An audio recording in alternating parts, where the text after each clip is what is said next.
30. Great. Our coaches coaching. We were just figuring out the episode number. We think we're around 30. We should have checked beforehand. We're kind of rushed this morning. There's a lot going on. So very excited to be here. And we are talking about questions. We got the man, the myth, the legend, Layne Nordquist on the call, and he is going to enlighten us about how to ask questions, what types of questions to ask, why are we asking questions, all that good stuff. So Layne, to start, questions, please. All right.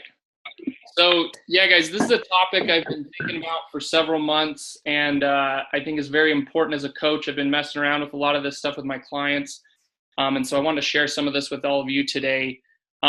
Just to be clear, some of the content I got for this is from a talk Josh Hillis did at a Strength Matters Summit, as well as some of the content I've got from Brett Bartholomew, who we've had on the call with some of his content, and great coaches in the industry and always trying to learn. So first thing I want to talk about is just first understanding the main two types of questions, right?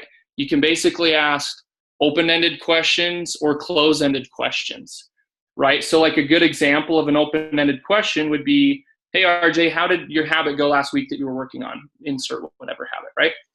And those open-ended questions are going to be great for making you think, right? Like another example could be, what did you do well last week? What were your wins? What did you notice working on portion control last week? Those are all things that are going to get whoever I'm asking that question to think about their behavior and think about, what's been going on. So open-ended questions are a great tool for engagement and getting people to think about their behavior and what's happening, right? And then there's close-ended questions. Did you do your habit last week? Yes or no? Was it a good week or a bad week? Did you hit your calorie goal last week?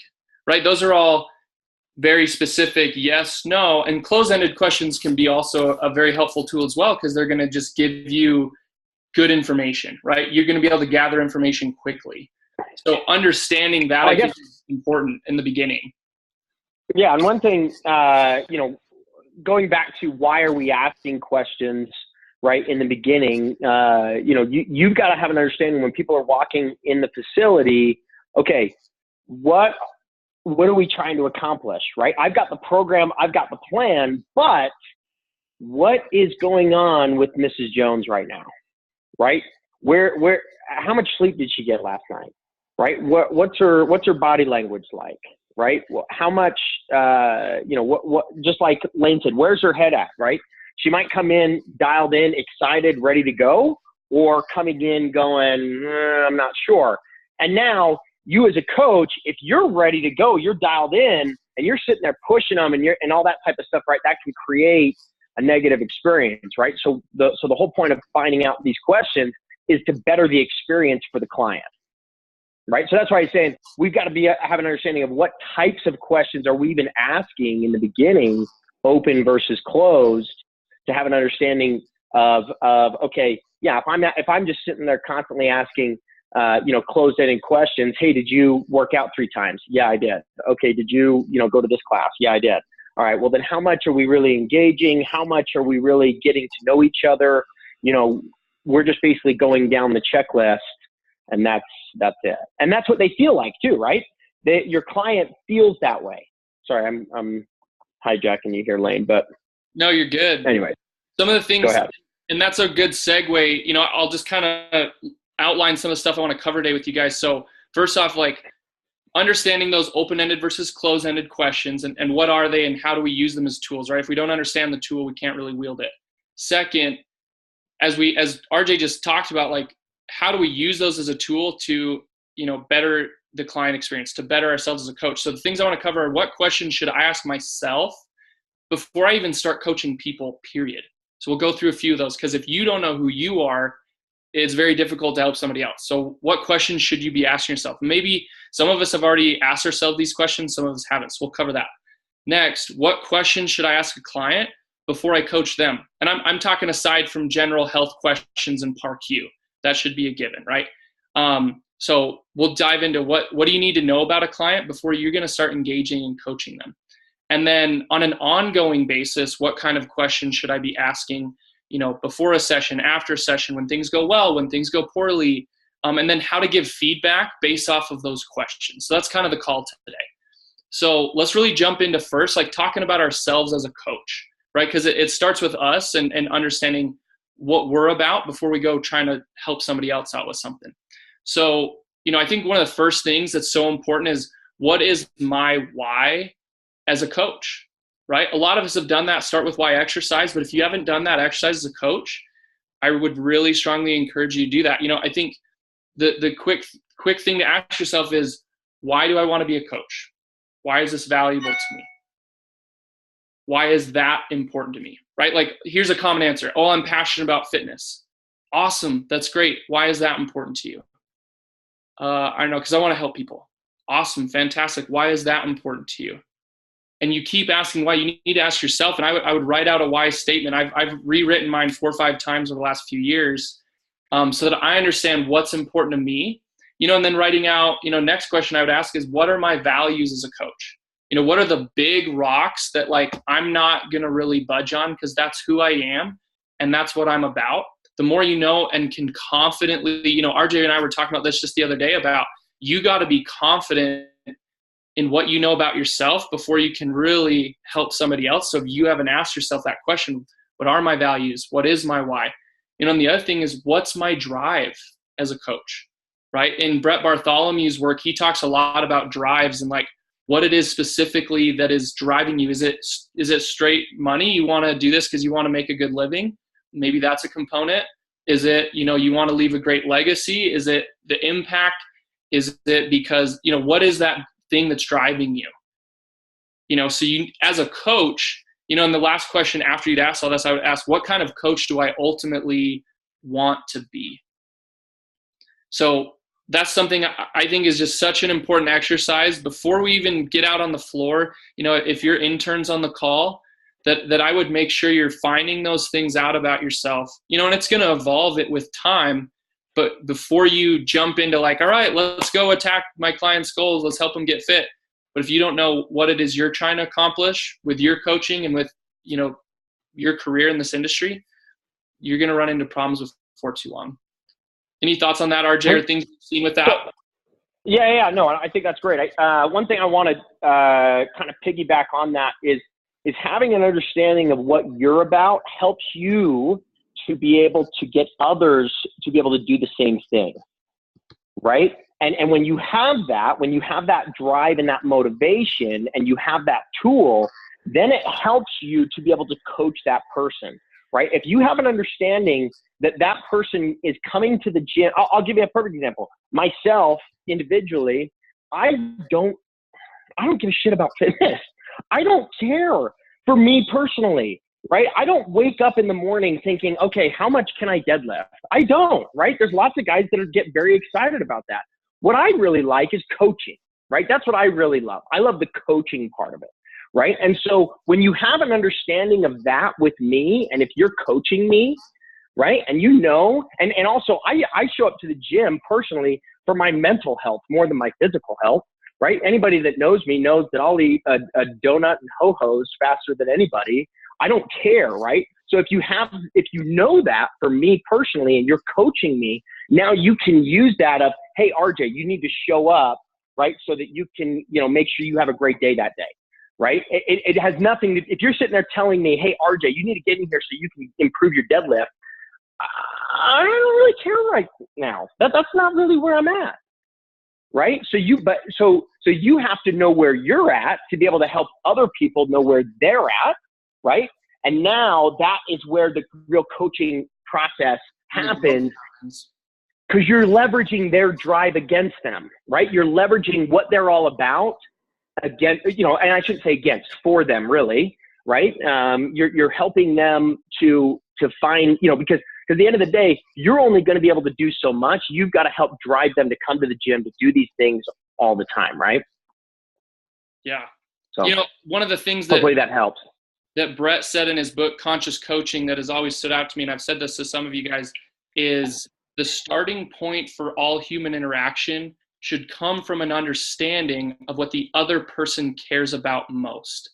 Okay. Now, if I don't understand what's most important to RJ, I'm going to really struggle in trying to connect with him. I might be like, hey, RJ, you need to count your calories this week. And he's like, I don't give a crap about getting on MyFitnessPal and counting my calories.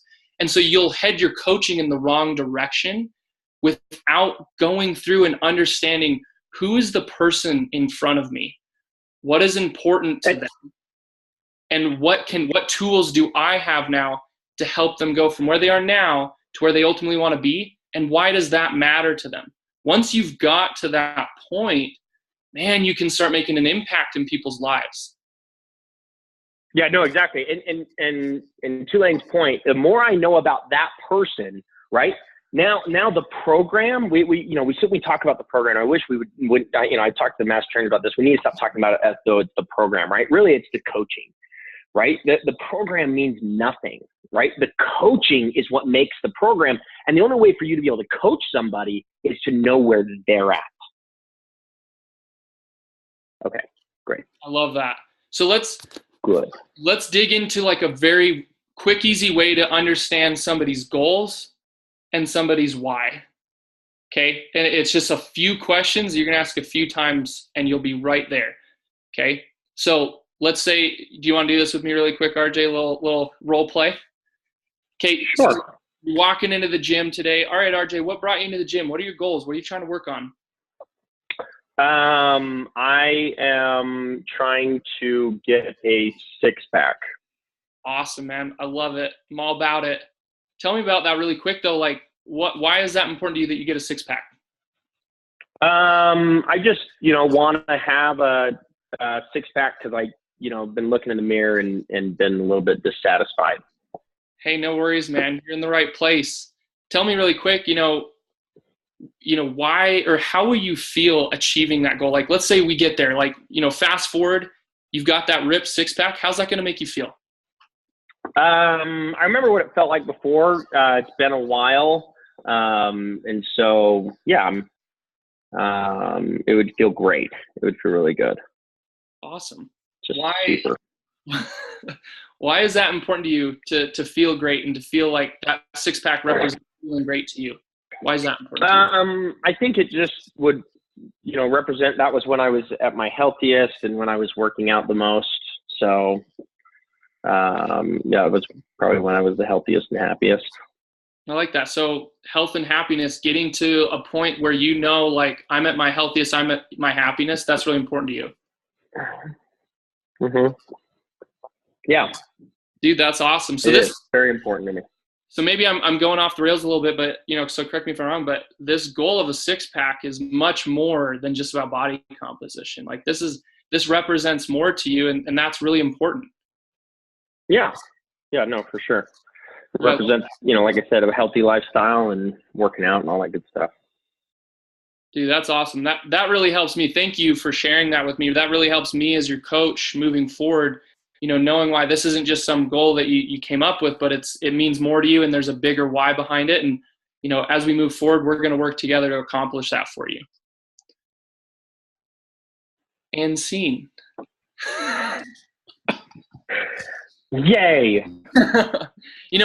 But guys, honestly, having a simple conversation like that, like for real, every time I've done that with a client, it has really helped me. It's created a moment that we can always reference, that moment of when we figured out what it is we're really here to do, and from then on, it helped me coach them, it helped me understand them, it helped me know what to push on, what not to push on, what we need to do to accomplish it. And everybody's going to give you a different reason.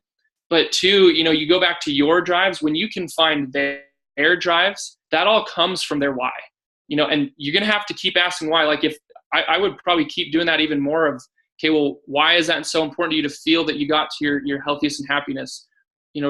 Tell me a little bit more of what that was like being at that point and why you want to get back there. And, so it takes a few questions, but it's simply asking, how are you going to feel? Why is that important to you? How would that feel? Why is that important to you?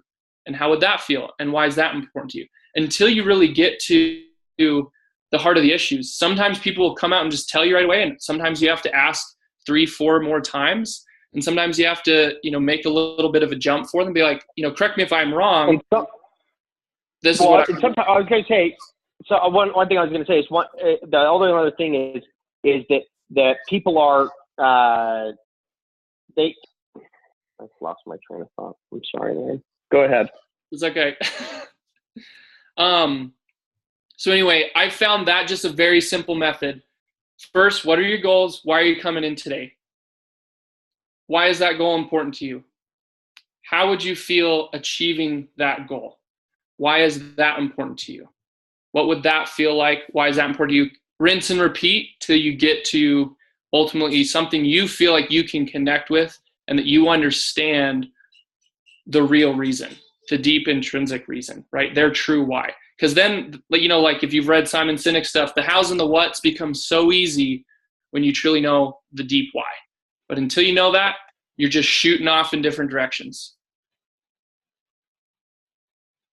Yeah. So as far as, okay, so now I've got the why. I have an understanding of that with my client. One thing I did want to say, and now I am remembering what it was it might take a couple sessions. It might not happen that first time, right? That person might not feel comfortable with you, day one within the first 5 minutes. So make sure, you really have an understanding of, you know when you have clicked with someone and when you have not, right? And I think your goal as a trainer is get to the point where you click, right? And then now it's a matter of leveraging that, right, to help them get better, right? So there's a lot of times when sometimes we get too comfortable and we stop asking the important questions, right? We stop holding them accountable, those sort of things, right? Because we're too comfortable, but we've got to make sure we're asking these opening questions and making them think, because you got to understand they're paying you to make them better, right? And to help them get better. But also you're not there with them all day, every day. So you've got to get them to think, and you've got to challenge them, and you've got to ask them, these questions that make them think about, what they've been doing when they haven't been with you. I like that. I do think that's so important, guys. Make sure as you're trying to get to that, understand relationships can take a minute. Be working towards them though. Be working towards finding a connection. Ask about their family. Ask about what they do. Ask about what they do for fun, their recreation. I always say family, occupation, recreation. If I can find something that I can click with on them there, start to build a relationship, it's easier for me to dig into that why and have them really open up to me and trust me. And when people do share that information with you, I think it's very important. Thank them for opening up to you. Thank them for, really trusting you with that, because that's important information for a lot of people.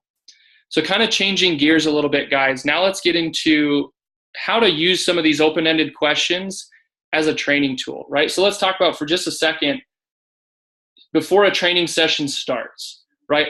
RJ made a good point of this right as we opened on the call. Right, so I'm going to just run through rapid fire a handful of questions that can be very helpful to you. Maybe you're all sitting down rolling and you start asking people as they come in to your session, hey, what's your body feel like today? Hey, what's your Wednesday been like? Hey, what did you notice this last week? What did you learn this last week? What did you do well since we last spoke? What do you need help with today? How do you feel since last week?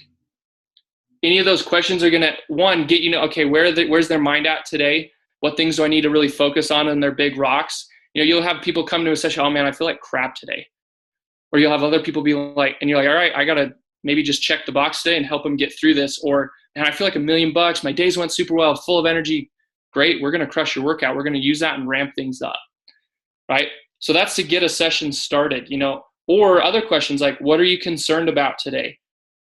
What do you feel like your biggest win was from last week? What's something you've done really well that no one else knows about? Give them a chance to share. Give them a chance to brag about themselves. A lot of people, this is the thing I always ask myself, who else is asking someone these questions in their life? A lot of times nobody's asking them like these deep questions about themselves and letting them like share what really matters to them. And that's why we as trainers and coaches have such an amazing opportunity to connect with people and change their lives, because a lot of times no one else is doing it for them. right? So that's as you get a training session started, right? Think to yourself, what would I really need to know to have the most impactful training session today? And ask those questions, right? How are they feeling? What went well? What didn't? What do you need to help them with? What did they think this session should be today, right? You're always going to think, oh, I know what I want to do today. I'm going to run this program.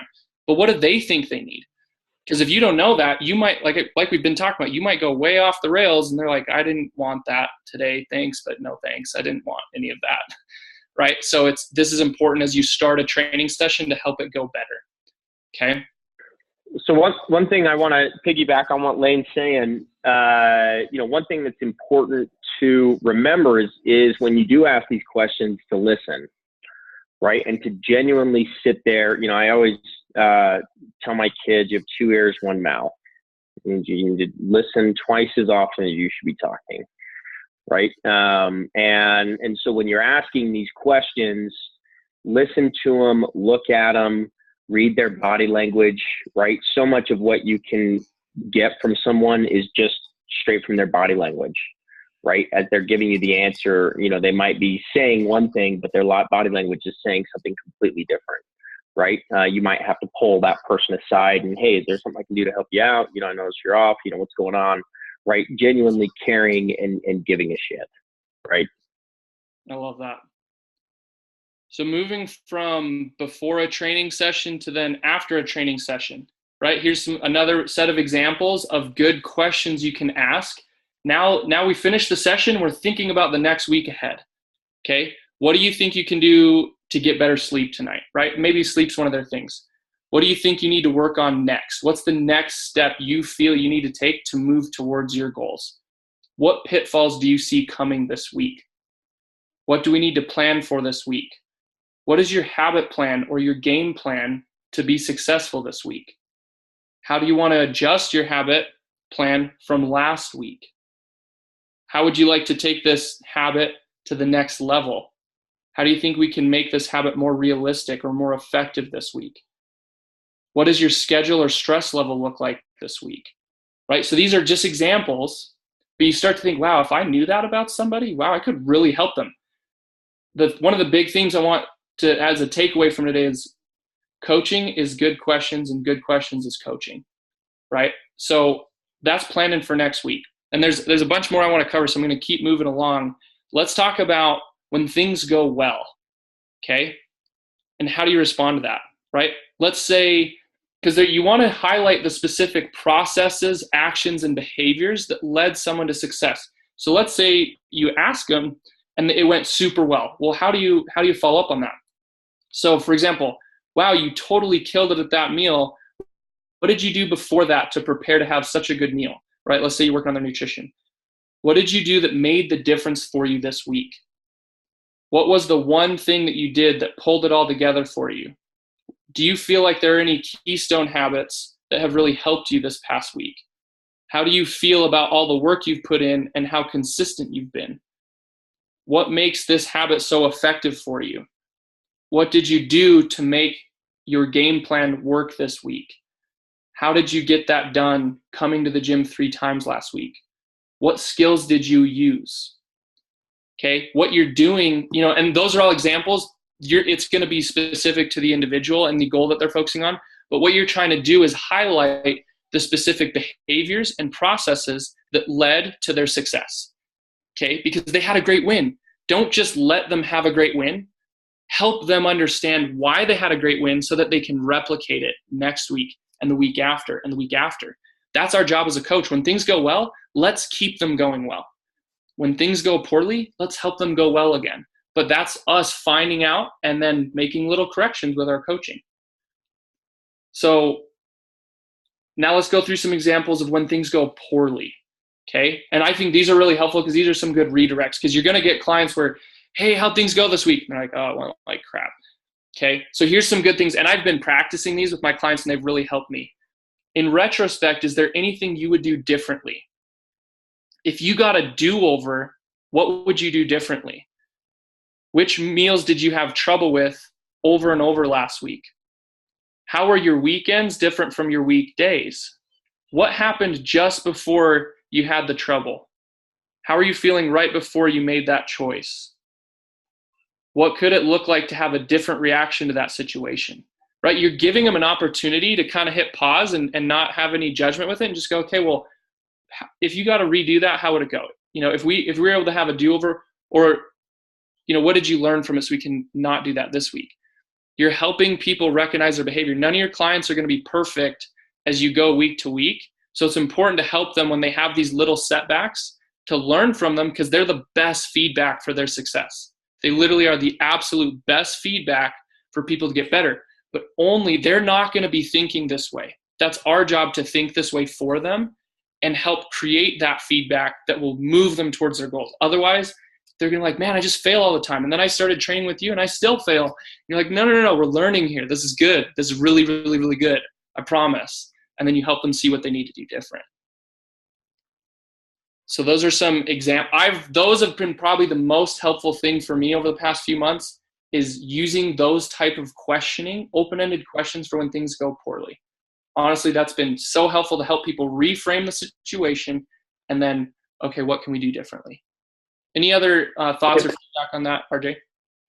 If I were to kind of sum it up into a 10-second thing, I would say simply that when you ask questions, basically what I got out of this is we need to ask questions that show that we give a shit and that we care and that we are going to try and help them get better. Right. And at the end of the day, it boils down to that, right? As long as we're asking questions that we're sincere about, that we think that are actually going to help them get better. And then from there, helping them get better. It boils down to that, nuts and bolts. You could take the whole 30-minute call and do it in 30 seconds. And that's essentially it, though. And that goes, and that's a testament to you, Layne, and to a lot of our trainers. A lot of you guys, ask these open-ended questions and give a shit and care about people and trying to do that. And it's just a matter of asking the right questions and getting better. But starting, like we said at the beginning, like you said, Layne, starting with ourselves. What are we about, right? And being comfortable with ourselves. One thing that I've talked about with a couple different coaches over the last few weeks is a lot of our coaches aren't comfortable with themselves, right? They're just not comfortable with who they are, what they're about. And you can tell when they get into sessions. When people are comfortable with who they are, comfortable with what they're about, then that gives them the opportunity to be able to help other people and ask these questions like Layne is talking. I love that. Any closing thoughts for us, Layne? Yeah, I just want to highlight one last thing, and that's, you're going to ask all these questions, and then you're going to be like, oh, well, now what? What do I say to them? Make sure, I won't go into the details of feedback, but I'm just going to say this, okay? There's positive and negative feedback, and there's non-specific and specific feedback. If you're consistently giving non-specific feedback, good job, excellent, well done, you're the best, wonderful, okay? It becomes noise and nobody cares after a while, okay? And I even find myself doing that, like, oh my gosh, I'm just a noisy cheerleader, okay? What people do love is specific feedback, positive or negative. Hey, great job explaining that concept, RJ. It was very clear and you used good, correct technical terms. I completely got it. You're like, oh, good, I explained that well. That feedback makes sense to him, right? Or great job this week with your workouts. You accomplished the 4 60-minute sessions we set as a goal last week. Great, that's very specific. Or, non-specific feedback. You can do better than that. Hey, you need to be careful. Hey, is that all you did? Like, they're like, what? Ouch, that hurt my soul. If you're going to have negative feedback, be very specific, right? We had a great little workout this morning with me, RJ, and Shaylin, and he gave her some specific feedback on her deadlift that will help her do it better. And she took it really, really well. I was like, oh yeah, perfect. Thank you for that feedback on my form to make it better. So negative feedback can be good, but make it specific. If you just blanket someone with a negative comment, they're like, ow, you hurt me, I don't like you. So we have to just be careful as we give feedback, which that's part of our job as a coach. Be specific. Well, yeah, positive. And to give an example, one last thing on that, Layne, like you said, I could say, hey, you did a good job, a better job on your deadlift. And that's it. They don't know what to do with it. They don't know what to do with that. Oh, I did better. Okay, well, how did I do better? But I could say, oh, hey, you rolled your shoulders back, you gripped tight, right? Much better. Your last 2 reps were like this, right? You rounded your back, whatever. But you're giving very specific. Anyway. So last thing, just summing up, specific feedback is simply good coaching. That's it. Specific feedback is good coaching. Remember, the whole point of all the questions is to help people. It's to help them highlight the specific processes, actions, and habits that they need to focus on so that they can be successful, so they can reach their goals and find their whys and ultimately have the happiness that we are trying to help people accomplish. So that's kind of like my closing remarks on it. Ask good questions, be a great coach. Hopefully this was helpful tools for you guys. Awesome. Perfect. Hey, thank you very much, Layne. I looked it up. This is coaches coaching number 29. Ooh, almost 30. So thank you very much, Layne. Appreciate it. Hope everybody has a wonderful, wonderful Wednesday.